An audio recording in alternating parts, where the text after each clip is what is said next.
Welcome to Naveen JK tricks. మీరు కనుక నా ఛానల్ కొత్తగా చూస్తున్నట్టయితే ప్లీజ్ సబ్స్క్రైబ్ చేసుకోండి ఫ్రెండ్స్. ముందుగా మనం ఫిబ్రవరి 3, 2026కు సంబంధించి టాపిక్స్ అనేది మనం కరెంట్ అఫైర్స్ స్టార్ట్ చేయబోతున్నాం. అలాగే చాలామంది మనకి సబ్స్క్రైబర్స్ పీడిఎఫ్ కావాలని అడుగుతున్నారు. సో నేను మంత్లీ పీడిఎఫ్ అనేది ప్రొవైడ్ చేయడం జరుగుతుందండి. ఎక్కువగా కాదు, మనీ కూడా ఓన్లీ 10 రూపీస్ మాత్రమే. ప్రతి నెలకు కూడా 10 రూపాయలు మాత్రమే చెల్లిస్తే సరిపోతుంది. అయితే ప్రజెంట్ జనవరి మంత్కి సంబంధించిన పీడిఎఫ్ అనేది అవైలబుల్గా ఉంది.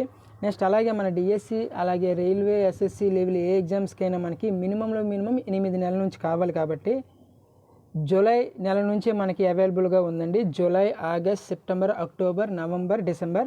ఇంకా నవంబర్, డిసెంబర్ అనేది ఇంకా దగ్గరలో ఒక 2-3 రోజుల్లో అప్లోడ్ చేస్తాను. మిగతా జూలై, ఆగస్ట్, సెప్టెంబర్, అక్టోబర్ అనేవి ప్రజెంట్, అలాగే జనవరి ఇవన్నీ కూడా మనకి అవైలబుల్గా ఉన్నాయి. ఎవరికైనా పీడిఎఫ్స్ అనేది కావాలి అనుకుంటే ముందుగా ఒక పీడిఎఫ్ తీసుకొని చూడండి. మీకు నచ్చింది, బాగుంది అనుకుంటే మిగతా పీడిఎఫ్స్ అనేది తీసుకోవచ్చు. నేను దానికి సంబంధించి డీటెయిల్స్ అనేది కామెంట్లో పిన్ చేస్తాను. ఆ నెంబరు అలాగే వాట్సాప్ సంబంధించి దానికి షేర్ చేస్తే చాలు, మీరు పంపిస్తే చాలు. సో ఏ మంత్ కావాలనేది మీరు అక్కడ పెడితే టైప్ చేసి ఇస్తే నేను ఆ మంత్ అనేది పంపించడం జరుగుతుంది. అదే ఒక 2-3 రోజుల్లో మనకి నవంబర్, డిసెంబర్ కూడా వస్తాయి. యాక్చువల్గా మనకి డిఎస్సి ఒకవేళ ఫిబ్రవరి మంత్ కానీ అలాగే మార్చిలో కానీ స్టార్ట్ అయితే మాత్రం తప్పనిసరిగా మనం జూలై నుంచి నేర్చుకోవాలండి. సో ప్రజెంట్ నా దగ్గర అయితే అవైలబుల్గా ఆగస్ట్ కూడా ఉంది, జూన్, జూలై ముందు కూడా ఉన్నాయి. బట్ మనకి ఇక్కడ July, August, September, October, November, December ఇలా మనం ఆ 6 మంత్స్ అలాగే ఈ జనవరి కూడా అవసరం ఉంటుంది. సో ప్రతిదీ కూడా ఒక్కొక్కటి 10 రూపీస్ అండి. సో మీకు కావాల్సిన వాళ్ళు ఎవరైనా ఉంటే మనకి కామెంట్లో అందులో పిన్ చేస్తాను, చూడండి ఆ నెంబర్, ఓకేనా. అయితే ఇక్కడ ఫిబ్రవరి 3కి సంబంధించి మనకి భారత వస్తువులపై అమెరికా సుంకం 18% తగ్గింపు. యాక్చువల్గా గతంలో మనకి 25% ఉండేదండి సుంకం వేసేది, అమెరికా సుంకం భారతీయ వస్తువులపై. యాక్చువల్గా మనకి ఇక్కడ నుంచి మన అమెరికాకి పంపిస్తున్న వస్తువులపై 18% సుంకం ప్రస్తుతానికి. అయితే గతంలో 25% ఉండేది, దానిని 50% కూడా పెంచడం జరిగింది రీసెంట్గా. అయితే మళ్ళీ రీసెంట్గా నిన్న కాక మొన్న 18% తగ్గిస్తున్నట్టు తెలిపింది. అయితే ఇంకా ఇది వాణిజ్య ట్రేడ్ అనేది ఇంకా మొదలవ్వలేదు, బట్ మనకు 18% తగ్గింపు అనేసి తెలపడం జరిగింది, గుర్తుపెట్టుకోండి అమెరికా.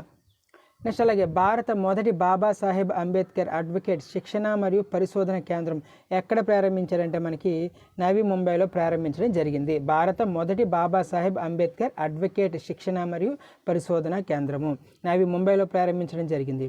నెక్స్ట్ అలాగే ఆస్తి రిజిస్ట్రేషన్కు ఆధార్ ప్రామాణీకరణను తప్పనిసరి చేసిన యూపీ గవర్నమెంట్. ఆస్తి రిజిస్ట్రేషన్కు ఆధార్ ప్రామాణీకరణ తప్పనిసరి చేసిన గవర్నమెంట్ ఏదండి? ఉత్తరప్రదేశ్ అండి, గుర్తుపెట్టుకోండి ఆస్తి రిజిస్ట్రేషన్కు. నెక్స్ట్ అలాగే 5వ రుసుమ ఆరెంజ్ ఫెస్టివల్. మనకి ఫెస్టివల్ సంబంధించి చాలా ఇంపార్టెంట్, గుర్తుపెట్టుకోండి. 5వ రుసుమ ఆరెంజ్ ఫెస్టివల్ ఎక్కడ జరిగిందని అడుగుతాడు, మనకి నాగాల్యాండ్ గుర్తుపెట్టుకోండి. నెక్స్ట్ అలాగే ఏపీకి సంబంధించిందండి పిల్లో ఏఐ వాయిస్ ఆధారిత బిల్లింగ్ మరియు అకౌంటింగ్ ఏజెంట్ యాప్ను ప్రారంభించిన ఆంధ్రప్రదేశ్. పిల్లో ఏఐ ఇస్తాడు మనకి ఎగ్జామ్స్లో, పిల్లో ఏఐ వాయిస్ ఆధారిత అనేసి డైరెక్ట్గా మనకి పిల్లో ఏఐ దేనికి సంబంధించింది అని అడుగుతాడండి. ఇది మనకు ఒక సూక్ష్మ, చిన్న, మధ్య తరహా పరిశ్రమలు ఏవైతే ఉంటాయో వ్యాపారాలు చేసేవాళ్ళు వారి యొక్క డిజిటల్ సాధికారతను పెంచే దిశగా ఏపీ గవర్నమెంట్ అనేది ఈ పిల్లో ఏఐను తీసుకురావడం జరిగింది. ఇది వాయిస్ ఆధారిత ఒక అకౌంటింగ్ ఏజెంట్ యాప్, గుర్తుపెట్టుకోండి. ఏపీ పాయింట్ ఆఫ్ వ్యూలో చాలా ఇంపార్టెంట్. నెక్స్ట్ అలాగే ఎర్త్ సైన్స్ రంగంలో నోబుల్గా భావించే, అంటే భూ విజ్ఞాన రంగంలో నోబుల్గా భావించే అవార్డు ఏదంటే మనకి క్రాఫోర్డ్ పురస్కారం అండి. క్రాఫోర్డ్ పురస్కారం దీని యొక్క ప్రస్తుత గ్రహీత 2026 ఎవరికి లభించిందండి ఈ అవార్డు? వీరభద్రన్ రామనాథ్ అండి. వీరభద్రన్ రామనాథ్, భారత సంతతి వాతావరణ శాస్త్రవేత్త వీరభద్రన్ రామనాథ్కు క్రాఫోర్డ్ పురస్కారం 2026 లభించడం జరిగింది. చూసుకోండి, భూ విజ్ఞాన రంగంలో నోబుల్ లాంటిదండి ఇది, ఓకేనా. చాలా ఇంపార్టెంట్ మనకు అవార్డ్స్. నెక్స్ట్ అలాగే అవార్డుకి సంబంధించి 68వ వార్షిక గ్రామీ అవార్డ్స్, ఇది చాలా ఇంపార్టెంట్ అని మనకి అమెరికా లాస్ ఏంజల్స్లో ఇవ్వడం జరిగింది. చాలా ఇంపార్టెంట్ మనకి గ్రామీ అవార్డ్స్. ఇందులో మనం మెయిన్గా మనం తెలుసుకోవాల్సింది ఆల్బమ్ ఆఫ్ ద ఇయర్ ఏదనేది తెలుసుకోవాలండి. బ్యాడ్ బన్నీ, అది దేబీ తెరార్ మాస్ ఫోతాస్, మనకి ఇది గుర్తుపెట్టుకుంటే చాలు, బ్యాడ్ బన్నీకి వచ్చింది ఆల్బమ్ ఆఫ్ ది ఇయర్. అలాగే అత్యధికంగా అవార్డ్స్ పొందిన వ్యక్తి ఎవరంటే ఈ గ్రామీణ అవార్డ్స్లో కెండ్రిక్ లేమర్ 5 అవార్డ్స్ వచ్చాయండి. ఎన్ని అవార్డ్స్ వచ్చాయి? 5 అవార్డ్స్ కెండ్రిక్ లేమర్. నెక్స్ట్ అలాగే ఇది మనకి ఇందులో మెయిన్ ఇంపార్టెన్స్ ఏదైతే ఆల్బమ్ ఆఫ్ ది ఇయర్ అండి. అలాగే రికార్డ్ ఆఫ్ ద ఇయర్ ఏంటంటే కెండ్రిక్ లేమర్ రోతర్కి గాను వచ్చింది. అలాగే సాంగ్ ఆఫ్ ది ఇయర్ ఇది మీరు స్క్రీన్ షాట్ తీసుకోండి. Song of the year wild power. Next అలాగే best new artist ఒలివా den. Next అలాగే మనకి చాలా ఇంపార్టెంట్ అయింది మాత్రం ఆల్బమ్ ఆఫ్ ది ఇయర్ అండి. నెక్స్ట్ అలాగే best Pope solo performance messy లోలాయంగ్. Next అలాగే best pop vocal album మేథమ్ lady Ganga. అలాగే బెస్ట్ ర్యాప్ ఆల్బమ్ జిఎన్ఎక్స్ కెండ్రిక్ లేమర్.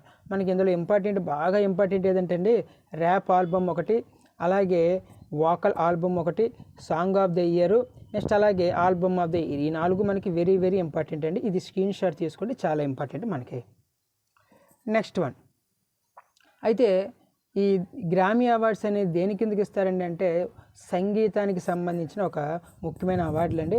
అయితే ఇది గ్రామీ అవార్డుకు సంబంధించి మనకి 90 రంగాల్లో ఇవ్వడం జరుగుతుందండి అవార్డ్స్ అనేది. అందులో దలైలామాకు తొలి గ్రామీ అవార్డు వచ్చిందండి. ఏ కేటగిరీ కిందంటే best audio book narration story telling recording category. ఓకేనా. అయితే ఈయనకి గోల్డెన్ గ్రామిఫోన్ అవార్డు అనేది ఇవ్వడం జరిగింది. ఎందుకు గాను ఆయన ఆల్బమ్కి గాను. ఏంటి ఆల్బమ్ అంటే meditations the reflections of his holiness Dalai Lama. Meditations the reflections of his holiness Dalai Lama గుర్తుపెట్టుకోండి. ఈ ఆల్బమ్కి ఇవ్వడం జరిగింది. గోల్డెన్ గ్రామిఫోన్ అవార్డు దలైలామాకు కానీ ఇచ్చారు. ఏ ఆల్బమ్ గుర్తుపెట్టుకోండి, మనం అవార్డు ఎవరికి వచ్చిందనేది మనం బాగా గుర్తుపెట్టుకోవాలి. అలాగే దలైలామాకు 2025లో గోల్డెన్ మెర్క్యూరీ అవార్డు కూడా రావడం జరిగింది. శాంతి రంగం సంబంధించి యూకే వాళ్ళు ఇచ్చారు, బ్రిటన్ వాళ్ళు ఇవ్వడం జరిగింది. గోల్డెన్ మెర్క్యూరీ అవార్డు దలైలామా 2025కి సంబంధించి. 2026లో మనకి గ్రామీ అవార్డు దలైలామాకు వచ్చింది. దేనికి గానంటే గుర్తుపెట్టుకొని మెడిటేషన్స్ అని.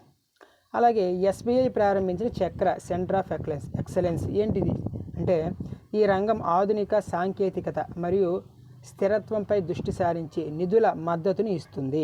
అలాగే భారత ఆర్థిక రూపాంతరానికి కీలకమైన రంగాలకు నిధులు సమకూర్చేందుకు ఈ ఎస్బీఐ చక్ర అనేది ప్రారంభించడం జరిగిందండి. మెయిన్ మనం గుర్తుపెట్టుకోండి, భారత ఆర్థిక రూపాంతరానికి కీలకమైన రంగాలను నిధులు సమకూరుస్తుందండి ఈ ఎస్బీఐ చక్ర.